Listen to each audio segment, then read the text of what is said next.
नस्तईनु बिस्सब्रि वस्सलाति इन्नल्लाहा मअस साबिरीन। ऐ ईमान वालों, सब्र और नमाज से मदद हासिल करो, बेशक अल्लाह ताला सब्र करने वाले के साथ है। लिहाजा फरमाया और उनका बदला उनके सब्र करने की वजह से जन्नत है।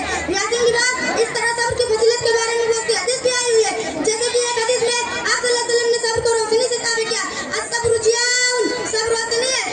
मोहतरम अजरे कराम अंबिया कराम अलैहिस्सलाम की जिंदगी सब्र के सिलसिले में बेहतरीन नुमाजा है। इनमें कमी ही कमी जिन्होंने अल्लाह की रजा और आजमाइश से गुजरा, जैसे कि हजरत अय्यूब अलैहिस्सलाम सब्र सबा मसलम बन गया है। कहाँ से लाऊं सब्र, हजरत अय्यूब है शाफी, कहाँ से लाऊं सब्र, हजरत अय्यूब है ताकि खम जाएगा सूर आएगी तब जाम आएगा।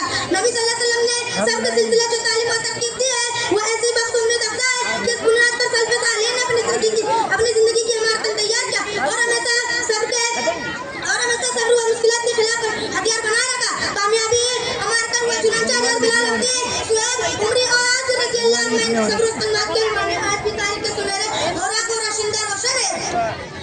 मेरे मिल्लत इस्लामिया पासबानों, हकीकत यह है कि यह दुनिया इम्तिहान व आज़माइश की जगह है।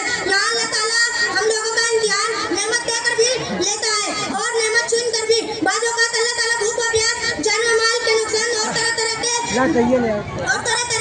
भूख व प्यास से भी आज़माता है। कुरान का अमल है और हम किसी न किसी तरह तुम्हारी आज़माइश जरूर करेंगे। दुश्मन के डराने से, भूख व प्यास, जान व माल और फूलों की कमी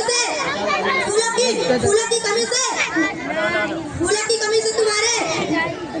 आखिर में अल्लाह ताला से दुआ है कि हम सब सब्र करने के लिए तौफीक दे। आमीन। अस्सलाम वालेकुम। वालेकुम अस्सलाम वरहमतुल्लाह। अब्दुल बारी मिस्टर, मेहनत करो, अभी मौका मिला है।